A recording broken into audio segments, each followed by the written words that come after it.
तुम्ही पाहत आहात MCN न्यूज मराठी।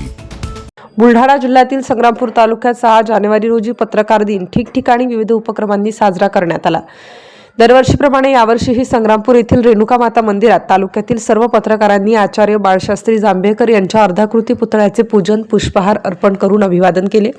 यावेळी संग्रामपूर तालुका पत्रकार संघाचे दिवंगत अध्यक्ष केशवजी घाटे यांच्या जाण्याने शोककळा व्यक्त करून त्यांना भावपूर्ण श्रद्धांजली अर्पण करण्यात आली व मान्यवरांनी आपल्या भाषणातून त्यांचे विचार व्यक्त केले। या प्रसंगी संग्रामपूर तहसीलचे तहसीलदार प्रशांत पाटील यांनी सर्व पत्रकारांना पेन व डायरी देऊन पत्रकारांचा सन्मान केला। तर 6 जानेवारीच्या पूर्वसंध्येला पत्रकार दिनाचे औचित्य साधून पिंपरी काथरगाव येथे मुख्यमंत्री पंचायत राज ग्रामपंचायत अभियान अंतर्गत हरिभक्तपरायण रामपाल महाराज यांच्या राष्ट्रीय कीर्तन व पत्रकारांचा गौरव तसेच सहभोजनाचा कार्यक्रम संपन्न झाला। यावेळी पिंपरी काथरगाव येथील प्रतिष्ठित नागरिक नाना पाटील कार्यक्रमाचे अध्यक्ष होते। तर संग्रामपूर तालुक्यातील ज्येष्ठ पत्रकार भाऊ भोजने, प्रल्हाद दातार, रामेश्वर गायकी, काशीनाथ मानकर, प्रल्हाद सावतकार, व्हाईस मीडियाचे तालुकाध्यक्ष मकसूद अली, नारायण सावतकार, साबिर खान, सुनील मुकुंद यांच्यासह संग्रामपूर तालुक्यातील पत्रकार बांधव मोठ्या संख्येने उपस्थित होते। MCN न्यूज मराठी करिता रवींद्र शिरस्कार, संग्रामपूर। महाराष्ट्रातले पत्रकार मुंडेच्या मागे राहिले, राज्यकर्त्यांच्या मागे राहिले, म्हणून आज मुंडे साहेब सुखरूप आहे। जर जाणून बुजून जर एखाद्या अधिकाऱ्यावर तर कोणी जर म्हणजे राजकीय म्हणून हस्तक्षेप करत असेल आणि त्रास देत असेल, त्यासाठी एक पत्रकार हा तुमच्यासाठी धावून येते। हे लक्षात घ्या। पत्रकार केवळ दुश्मनच नाही आहे, पत्रकार आरसाही आहे। जर जे काही तुम्हाला दिसत नसेल, जे तुमच्या कार्य म्हणजे याच्यात तुम्ही इथे बसता, तुम्हाला काही घटना माहित नाही होत, ते पत्रकार तुम्हाला सांगतात। ते बातमीच्या स्वरूपातून असतील किंवा अन्य याच्यातून स्वरूपातून असतील। तुमचं आमचं म्हणजे एक समन्वय असला पाहिजे, असायलाच पाहिजे। तुम्ही तुमचे सगळं जे काम आहे जर पारदर्शक ठेवलं म्हणजे तुम्ही म्हणजे अधिकाऱ्यांनी कुठले व्यवस्थित जर पारदर्शक ठेवलं तर बाकीच्या घटना काही म्हणजे कोणती अनुचित घटना घडत नाही।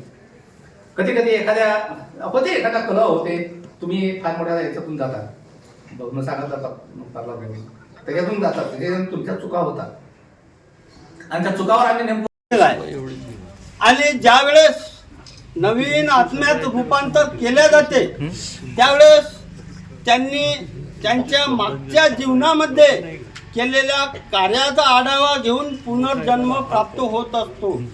तर स्वर्गीय केशव अण्णा घाटे काका यांनी यांच्या जीवनामध्ये अतिशय चांगली कामे केलेली आहे आणि ते हजर जबाबी होते। मला आणि अब्दुल भाऊला तर किती वेळा ऑफिसमध्ये येऊन त्यांनी अधिकाऱ्याशी वाद ओढवून घेतलेला आहे।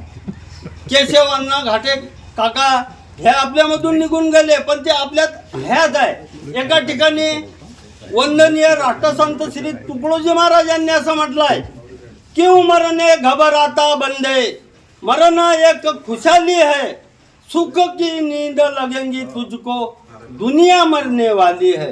बंधूंनो, एक दिवस आपल्याला सुद्धा जसं केशव अण्णा घाटे काका यांच्यावर वेळ आलेली आहे, तीच वेळ आपल्यावर सुद्धा एक दिवस येणार आहे। तर आपण आपल्या जीवनामध्ये सत्कार्य करूनच आपण इहलोकी गेलो पाहिजे, जेणेकरून आज केशव अण्णा घाटे काका यांचं नाव निघते, तसं आपलं सुद्धा आपण गेल्यानंतर समाजाने नाव काढायला पाहिजे। केशव अण्णा घाटे काका यांच्याबद्दल तर खूप काही बोलता येईल। ते हजर जबाबी आणि निर्भीड होते।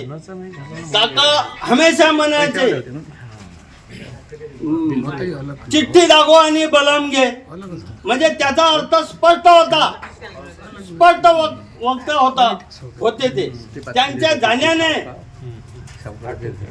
या आपल्या सर्व पत्रकार भावंडावर जो एक दुःखाचा डोंगर कोसळला, आपण सर्व पत्रकार भावंडांना आणि घाटे परिवाराला सुद्धा ते दुःख पेलण्याचे आपण त्यांना ईश्वराकडे आपण प्रार्थना करूया की त्यांना ते दुःख पेलण्याची शक्ती देऊ।